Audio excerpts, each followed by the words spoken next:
Have you ever wondered why there are some people that are just super achievers? Any goal that they set, they seem to achieve, while other people set goals, and no matter how well they try to set goals, they just never seem to achieve them, or they seem to quit before they even get going. Today, I want to talk about what is holding people back from achieving goals, and there are 8 lacks.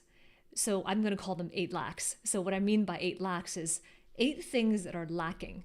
Now, this is not something to do with being more educated. It has nothing to do with working harder.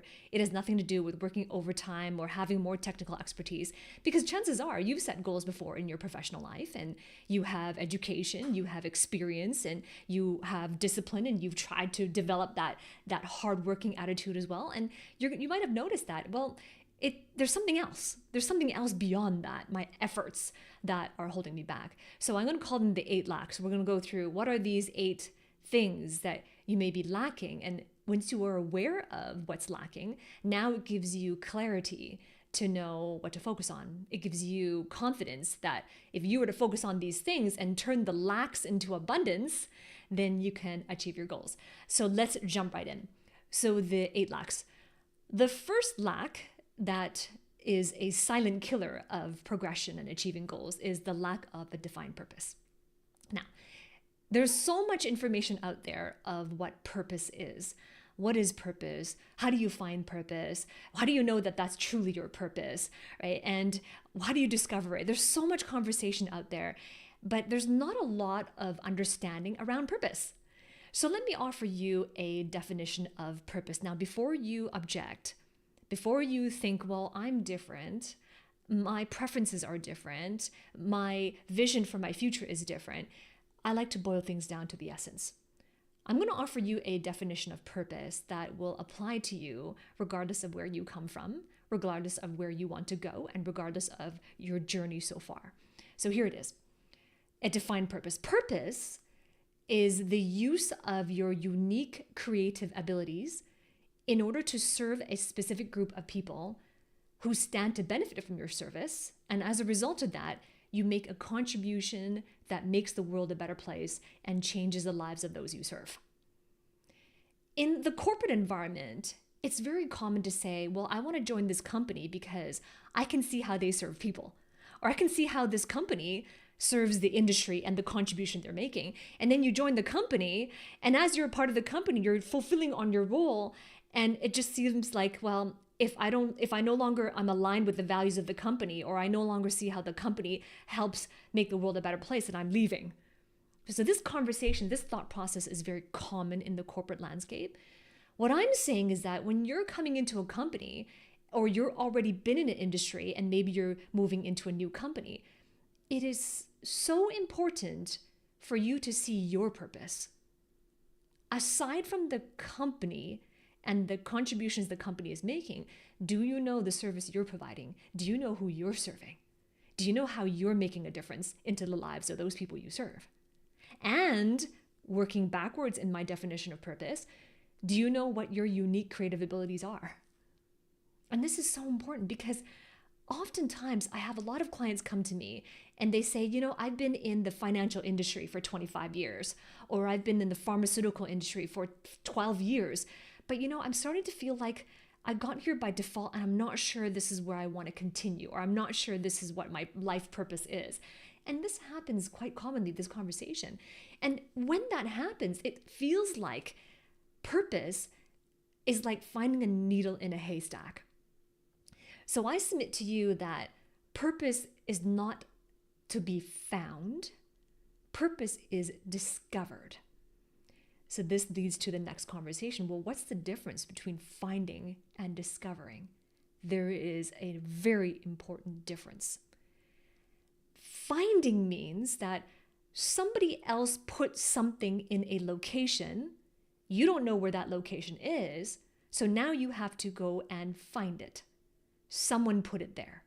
You are aware that it's out there, that someone placed it there or somewhere, and now you got to go find it. So that's what finding means.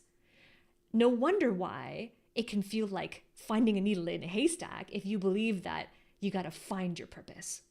You see, I really feel that the precision of our language is so important. Language creates outcomes. Language creates understanding. And language is your creativity. So if your language, simply by your language patterns, the words that you're using to talk to yourself, the words that you're using in your thought patterns, they create the outcomes you have, right? No wonder why purpose feels impossible if you have been telling yourself that you need to find it. So that's finding. So what does discovering mean? When I say, well, purpose is not to be found, purpose is discovered. So what does discovering mean?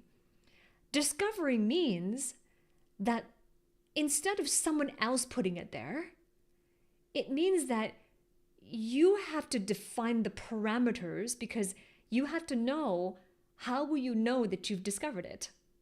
How will you know that that's it? And that's a parameters that you define. And then the discovery process is a development of your internal understanding of yourself and what's important to you. So this is how purpose is discovered.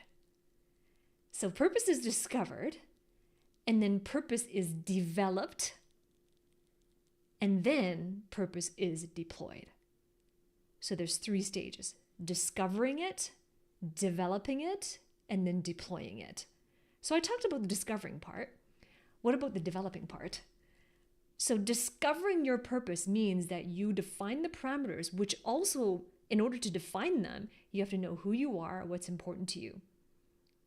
And then from that standpoint, now it's like, I need to develop in that purpose. So what are you developing? You're developing yourself. You are developing yourself for that purpose that you have discovered. One of the most important elements to achieving your goals is to becoming the person who can achieve those goals. Think about a goal that you have achieved right now and you're proud of it. You knocked it out of the park, and it took you time, but it doesn't matter how much time it took, but you achieved it. And there's evidence that you achieved the goal that you set before. Before you achieved that goal, there was a length of time where you were doing things to achieve that goal, but you have not achieved it yet. Go back to that time, however long it was, from the initial moment of time where you set the goal. Notice how when you set that goal, you hadn't become the person who could achieve it yet. Then you said yes to the purpose, you said yes to that journey, and then you embarked on that journey to achieve it. And along the way, you came across challenges, issues, you came across ups and downs, you came across valleys and hills. Those adversities developed you into becoming the person to achieve that goal. So that is developing you for that purpose. So purpose is discovered, then purpose is developed by developing yourself for that purpose, and then purpose becomes deployed.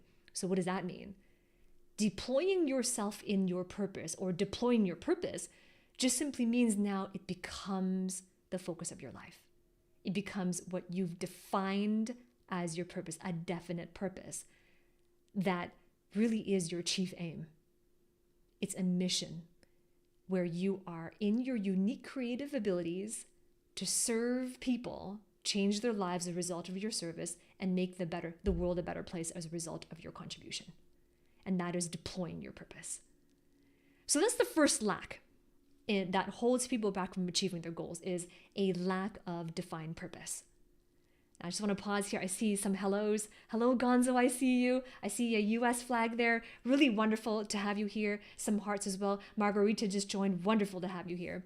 So let's go on to the second lack. The second lack that holds people back from achieving their goals is the lack of a disciplined pattern. So what do I mean by that? What's a disciplined pattern? So we go from purpose to pattern. Pattern are your habits. Your habits. Now, you might think, well, I have some bad habits. I have some good habits. Maybe I need to change my bad habits. Maybe I need to develop different habits. Here's the thing about habits. You already have them. Whether you're aware of it or not in a certain domain of your life, you already have them. It might seem like you need to develop habits. And in that moment, whenever you feel like I need to develop habits because there are these important goals I want to achieve, I want you to say to yourself, well, I already have habits. What are my habits? habits are a force. They are a force. So what do I mean? What do I mean by that? To give you an example from my personal life, I have a habit, whereas when I wake up in the morning, every morning, I have a habit, I have to brush my teeth. I have to brush my teeth. Before I do anything else, I just have to brush my teeth. And it's such a force that even when, let's say I woke up late, I couldn't hear my alarm ringing, and we're in a hurry, we got to leave the house, there's somebody waiting, there's an appointment. It's a force of habit. Wait, I can't go yet. I haven't brushed my teeth. And it could be anything. An important high stakes conversation is like, wait, I have to brush my teeth yet. I haven't brushed my teeth yet. And even sometimes I'm starving when I get up in the morning, and I really should have breakfast. Otherwise I might faint. I'm famished, but wait, I haven't brushed my teeth yet.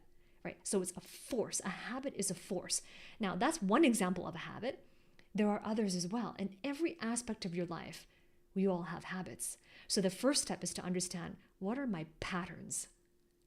And they are disciplined patterns that you already have, for better or for worse. So be aware, habits are a force. So then a lack of a disciplined habit is a lack of building habits that get you to your outcomes. So once you have discovered your purpose, developed yourself in your purpose, deployed your purpose, now to be consistent at deploying your purpose, we need to develop a discipline pattern.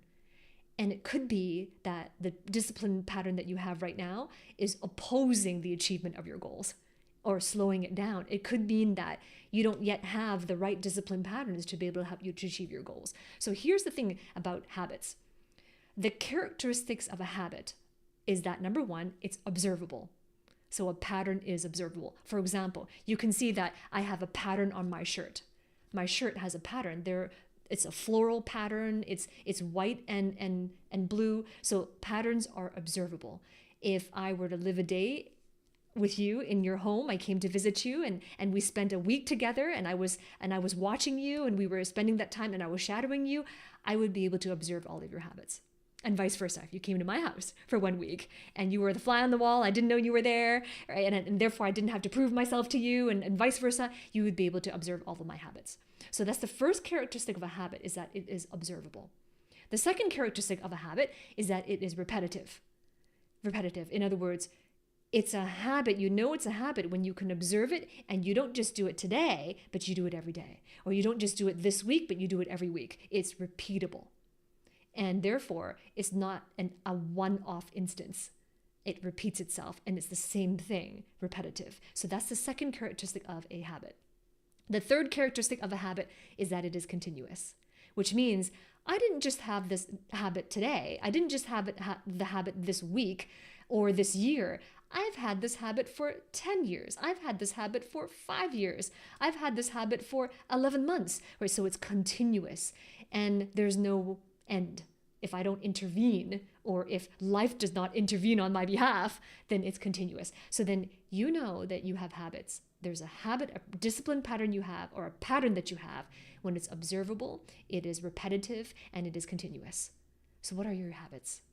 And are they really serving you to achieve the goals that you said that are important to you? Or is it working against you? So what are the lack of habits that you have that you can develop now to help you achieve those goals? So that's the second one, the lack of disciplined pattern. The third lack is the lack of a defined philosophy. Now, a defined philosophy, here's what I mean by that. Most people, when they hear the word philosophy, they think, well, that sounds very academic. But I submit to you, you don't need to be a philosopher to have a philosophy. You already have one. Just like you don't need to be a disciplined and analytical person in order to have a pattern. You already have one. You already have a habit. Same thing with philosophy. You already have a philosophy. The most important thing about philosophies is, well, where do yours come from? What philosophies do you have, and where do they come from? Every individual has philosophies about every aspect of life. You have a philosophy about relationships. You have a philosophy around companies. You have a philosophy around finances. You have a philosophy around your education. Like, you have philosophies, whether you realize it or not. Where did yours come from, and what are your philosophies? Now, when I work with clients, sometimes one of the things that holds people back is their philosophies around themselves, the philosophies they have around success and around finances. And most common, where philosophies come from, number one, they can come from people that you've exalted, right? People that you look up to, people that you feel are superior to you, people that you admire because you would like to be more like them, or you feel like they have something that you could model. So people that you've exalted, that's the first place to examine. Am I adopting my philosophies from these people without taking ownership of it of myself? That's the first area, is people you've exalted. The second place where philosophies come from is proclaimed expressions. So what do I mean by that? I mean, social media is everywhere, and companies are utilizing social medias to proclaim expressions about things. And you're scrolling on the internet, you are scrolling on the search page or on Instagram, or you're scrolling on the YouTube homepage, and you see someone proclaim a thing, or there's some sort of a quote there. And that's the second place where philosophies can come from. Sometimes you read something that someone posts out there, or you see a clip about it, and then in that moment, it's like, wow, that sounds good. And then we adopt it as our own philosophy without questioning it, without really turning our eyes inward and saying, wait a minute, am I authentic? Is that really authentic to me? Have I really gone through a thought process and examining this philosophy into its truths, into how it serves, into the balance of the pairs of opposites of that philosophy? Is that a philosophy that is really meaningful and that will help me achieve the goals I want to achieve? So that's the second place to look. People we've exalted, proclaimed expressions. And the third place where philosophies often come from is purposeful execution. And this is my favorite place to create philosophies. My favorite place to be able to adopt philosophies is from purposeful execution, which means that I know my purpose. I'm constantly developing myself for my purpose, and I've deployed my purpose out into the world. And as a result of that deployment, there are certain strategies that I'm executing. There are certain pieces of expertise and my knowledge over the years that I'm executing. And that execution is purposeful because it's aligned with my purpose that I have discovered. And as I'm executing on my purpose, which is purposeful execution, it will help me to define and redefine and optimize my philosophies. So that's my favorite place where philosophies can really be defined. The late Jim Rohn, he said that your income is primarily determined by your philosophy, not the economy. So here's what I say. What I say is that your philosophy is really the architect of your achievements because it shapes what you pursue, it shapes how you pursue it, and it shapes who you become in the process. So that's what I say. So that's the third lack that's holding you back from achieving your goals. You have, number one, a lack of a defined purpose. Second one, a lack of a disciplined pattern. The third one is a lack of a defined philosophy. And the fourth lack is the lack of discerning presence. Now, I threw a word out there, presence. You might be asking yourself, well, are you referring to executive presence? Yes, I am. Executive presence is under the umbrella of discerning presence, but executive presence is just a part of the discerning presence. Because executive presence refers to when you're in your company and you're in front of stakeholders, you're in front of your managers, higher up leaders, your direct reports as well. How do you show up, right? That's a summary of executive presence. Discerning presence is a larger umbrella that envelops executive presence. So let me define, first of all, what presence is, and it'll help you to understand this concept a little bit better. Presence is the state of being in a now where you can see and experience the world around you as it really is, without biases, without blindness, perceptions, or presumptions. That's presence. The key word here is discernment, which means to be able to discern between what's objective versus what's subjective. Because I don't know you, I haven't met you before. We haven't had a face-to-face conversation before. But I'm guessing that you've had an experience in your life where you really thought that what you were seeing was the objective truth. And then later on, you discovered that it was just your bias, a presumption, a perception, a blindness, or a bias. I'm guessing that you've been alive long enough to have that experience. And you've also been alive long enough to be on the receiving end of it, where someone else had a bias, a blindness, a perception, and a presumption about you, or your intention, or your actions. And you had an experience about that. So then, when you reflect upon these experiences in yourself and in someone else, and you being on the receiving end of it, you can really appreciate the importance of discernment. And that's exactly what a discerning presence means. That you're in this, you have a state of being in a now, where you see and experience the world around you as it really is, as it objectively is, without biases, blindness, perceptions, and presumptions. That's presence. So now you can appreciate how discerning presence is the umbrella that envelops executive presence. Because when it comes to executive presence, this is now in the workplace, and it doesn't matter if you don't have the job title as an executive, if you are managing projects, if you're managing people, if you are part of a cross-functional team, executive presence is still important. But you can also see how, in order to have a strong executive presence, you also need to have discerning presence. Allowing yourself to be in a now where you can really see the world around you as it is. Because how many of you agree that, go back to those examples that I asked you to reflect on earlier, when you were in a situation where you really believed that what you saw was the truth, or you really believed that what you perceived was the truth, and later on to discover that it wasn't. You're going to notice that in those moments where you had those biases, the blindnesses, the perceptions, and the presumptions, in those moments, you will have experienced some sort of emotional volatility. There are fears, anxieties, worries, concerns, insecurities, feeling unsafe, feeling uncertainty.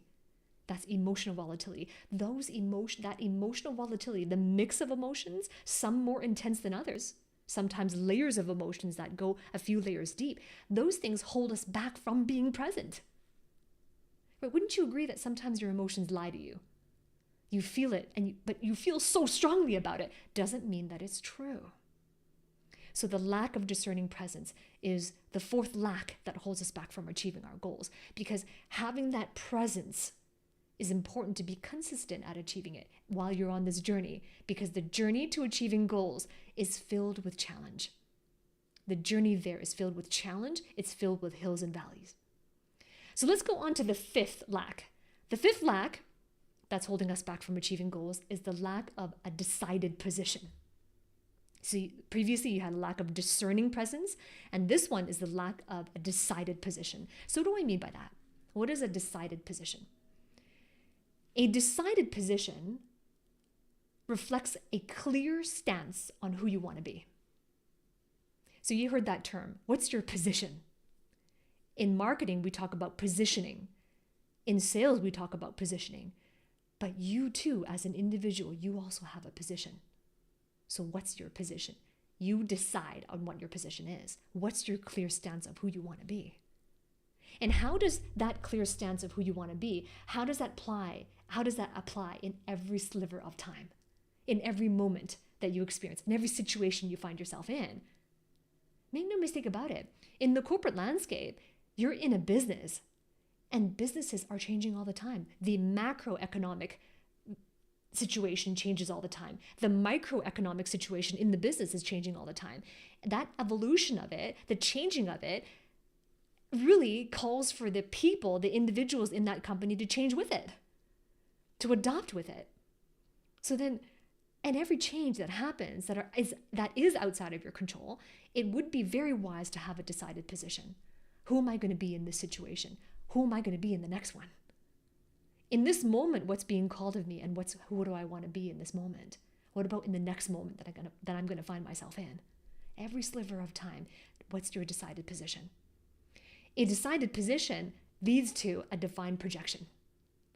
A divine projection. So what do I mean by a divine projection? A divine projection is a transcendence with full awareness of the future self that you become. You can think of it as potential. Now, potential is just that, it's potential. And potential can be realized, and sometimes it could be unrealized. So if you have a decided position, a clear stance on who you want to become in every sliver of time, it leads to a divine projection of what your potential may be. But just by having a decided position in every moment of time will help you to develop your potential, increase your potential, and that can become realized in the next step that I'm going to talk about. So you go from a discerning presence to a decided position, and the third, and now we're on the sixth one now. The sixth lack that's holding us back from achieving our goals is the lack of a dedicated path. So that's what I meant earlier when I said you have a decided position that helps you increase your potential, and now you realize the potential in your dedicated path. So what is the dedicated path? A dedicated path is the path that you pattern to get to your outcomes for growth. Some people refer to it as an action plan. Some people refer to it as the strategy. It doesn't matter what you call it. It's a dedicated path. And a dedicated path is one of the principles, the key principles that I teach in my mentorship program, because most clients that come to work with me and receive my mentorship, they have the education, they have the skills, and they tell me, I have level 10 skills, but I think I'm in a level 1 opportunity.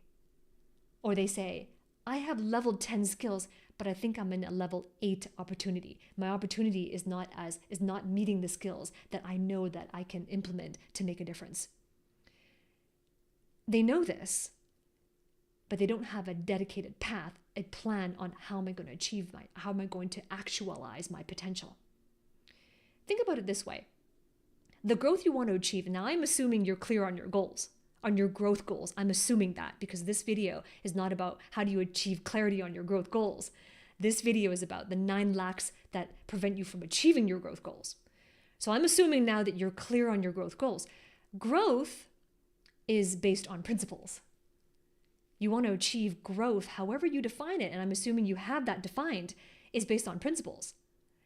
Principles work for you. If you work with principles, they will work for you. Principles don't care who you are. They don't care about your educational background. They don't care about your socioeconomic status. They don't care about what language you speak or what country you grew up in. Principles don't care. Principles are the truths that govern the laws of the universe. So growth is based on principles, and principles are the pathway that you are to walk in every step. So do you know what the principles of growth are? And can you utilize those principles to pattern your path? And here's another thing I want to say about a dedicated path.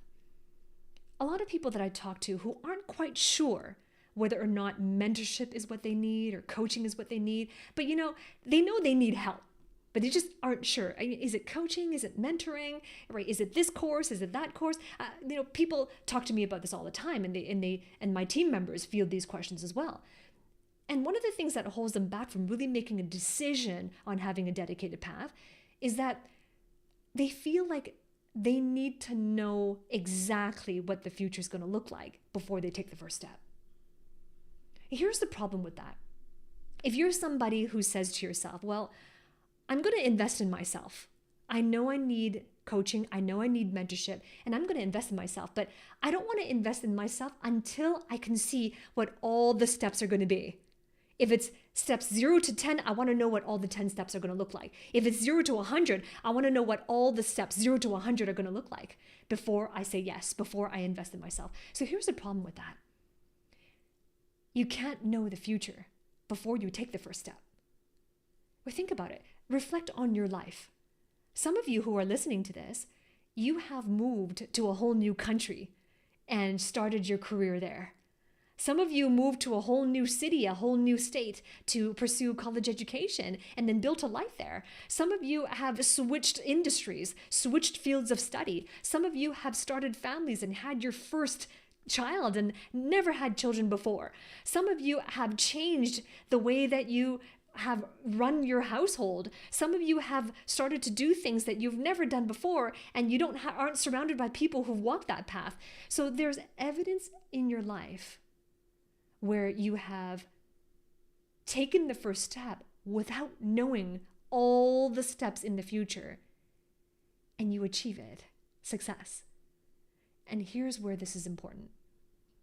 Take ownership of the result before you know the path. Because life doesn't work that way. You can't know everything about the path before you take the first step. If you're waiting to know everything about the path, you might be waiting a long time. And time is the most important asset, not to waste. If it's about the investment, if it's about the money, you can always make back the money, but you can't make back the time you've lost. Take ownership of the result before you know the path. Foggy City Dave, I see you. Sankar, I see you talking about 3D. Spider-Man Kelly says, yes, that's true. Dedicated position must be the way. I appreciate you for watching here, and it's really wonderful to share this space with you. Right, so we just talked about, if you're joining us late, we just talked about the sixth lack that's holding people back from achieving their growth goals, which is the lack of a dedicated path. So now we're moving to the seventh one, right? So just to recap, first lack was lack of divine purpose. Second one, lack of a disciplined pattern. Third one was a lack of a defined philosophy. Fourth one was a lack of a discerning presence. The fifth one is a lack of a decided position. 6 is lack of a dedicated path. And now the seventh one is lack of dependable perseverance. Dependable perseverance. Perseverance by itself. Let's talk about that. Perseverance is having the tenacity to take consistent action in combination with developing your purpose and deploying your abilities. It's that tenacity. Now, why is perseverance important? The reason why perseverance is important is because there are winters. Think about in the course of a year, you have 4 seasons. You have the spring and the summer, you have the fall and the winter. Most people love the spring, and most people love the summer. Some people love the fall, some people enjoy the winters, I guess depending on what country you live in. But there are winters. And what winters mean is that it's a season of slow growth. It's a season of challenges, right? For those of you who live in colder countries, in where the winters can be very rough, you know exactly what I mean. But some of you are watching this and saying, you know, we only have one season. It's all summer, all year round. It's hot, it's sunny, it's all year round. And our crops are always flourishing. Well, for those of you who have that experience, it may be a little bit more difficult for you to understand perseverance then. Here's why. Because in life, we also go through these seasons. The parallel summers where it's growth and harvest time. Spring as well, the parallel in our lives where it's harvesting certain crops and planting new seeds and having fast growth. There's fall as well, where now it's important to take hold and prepare for the winters, to take stock of that. And then there are winters, which means there's seasons of challenges and slow growth. There's a season of cold. There's a season of seeds that don't quite germinate. We all have those in life. It's inevitable. There's ups and downs. There's positives and negatives. There's the balance of the pairs of opposites, which makes life meaningful. And perseverance is important because we need to last through the winters to get to the harvest. If you think about it, everything that you do, every word that you say, every decision that you make, they're all just seeds because outcomes don't happen overnight. Right? For those people who go on the internet saying, I'm an overnight success, I'm an overnight millionaire. For those people, I would say run. Don't take them at their word because there's something that they're not sharing with you. Overnight success, yeah, but how many years did you spend ironing out the wrinkles? How many years did you spend learning your expertise? How many years did you spend overcoming challenges, overcoming rejections? overcoming the things you need to become because you're developing yourself for your purpose. So am I saying that there's no such a thing as overnight success? The truth of the matter is no. Because it takes time to develop ourselves for our purpose. I wasn't born as a great communicator. I wasn't born as somebody who was comfortable being on camera. And I certainly wasn't born as somebody who had the knowledge I'm sharing with you today. For the longest time, I didn't have this knowledge I'm sharing with you today. For the longest time, I was afraid to be on camera. For the longest time, all my social media profiles were private under a fake name. It takes time to develop ourselves for our purpose. So dependable perseverance means, can you depend on your perseverance to last through the winters of your life? Can you depend on it? Everything that you do, even the thoughts that you think are seeds that you're planting. You plant these seeds into the garden of your future. But here's the thing about harvest. When you plant seeds into the ground and you nurture them, you don't harvest. You don't sow and harvest in the same season. You sow and you harvest in different seasons, but we must last through the winter so we can get to our harvest. A lot of people set goals and they give up before they get to their harvest. They give up when the winter gets too tough. They give up when it becomes too frustrating, when it becomes too inconvenient, when it comes too difficult. They give up. And when you give up, what actually is happening in the give up is that you're stopping the exact activities that you need to persevere in order to achieve the growth goals that you said you want to have. That's exactly what's happening. Most people don't reach their growth goals because they've decided that the outcome is worth desiring, but it's not worth persevering. Right? And you have to persevere through the tough things to get to the outcome. So you decide. I can't decide for you, and I'm not going to decide for you. If you've already decided that your growth goals are worth it, the second thing you have to decide is that if it's worth persevering through. There's two decisions. So that's the number 7. The 7th lack is a lack of a dependable perseverance. So with that, Spider-Man Kelly, I saw that comment already. Foggy City Dave says, this is the talk I always wished someone would have given me. I really appreciate that. Welcome, Dave, to the community. Courageous Beauty says that this is such a valuable content. Thank you. I really appreciate you. Keep this video up. Absolutely. It'll be live on my channel. Once this live stream ends, it'll just be on the channel there under the live tab. Appreciate you taking notes. I really encourage you to take notes. I should have encouraged you to do that in the beginning. So thank you for taking notes. Appreciate you. Wonderful to have you here. Kia Finest Growth says, for me, it was not updating my current skills. Appreciate that. Adding other high value skills. Wonderful to have these reflections. Keep them coming. Keep them coming. Let's build each other up in the community as well. So that was the 7th lack. Now let's go on to the 8th and the final lack that's holding people back from achieving their goals. The 8th lack is a lack of diligent perpetuity. Diligent perpetuity. Well, that's a long word. What is perpetuity? Perpetuity comes from the Latin word perpetuus, which means continuing throughout. Look it up. The essence of the word perpetuity, and I'm not talking about legal terms, just the English word perpetuity. It means continuing throughout. So what does that mean? How does this apply to personal growth?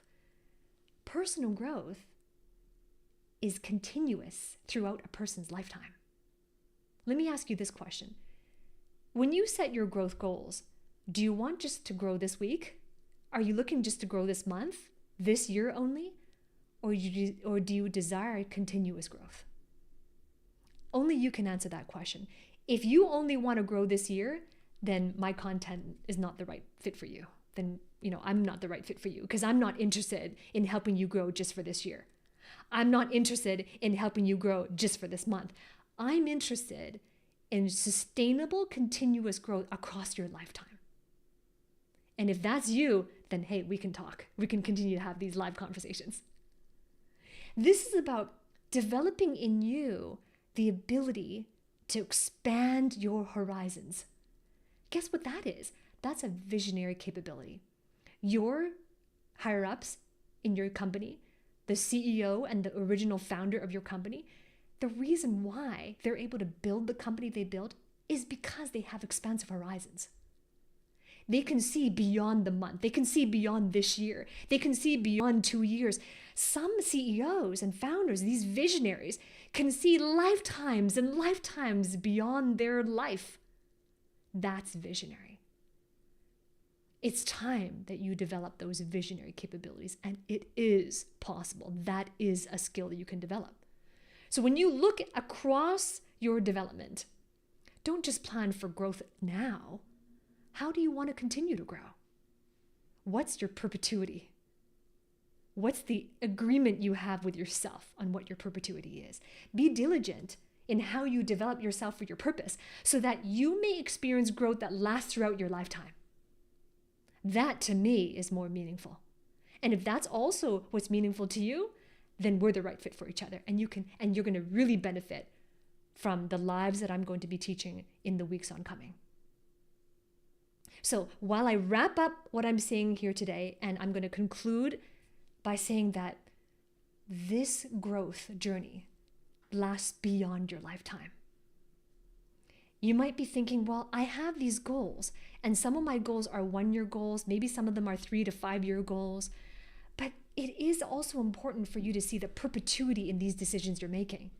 What is the ripple effect of your growth? When you achieve your personal growth goals, who does it affect outside of you? Who does it affect beyond you? In other words, when you're gone and you can't take any of the money with you, you can't take any of your belongings with you because you've passed on, what are you leaving behind? That is your perpetuity.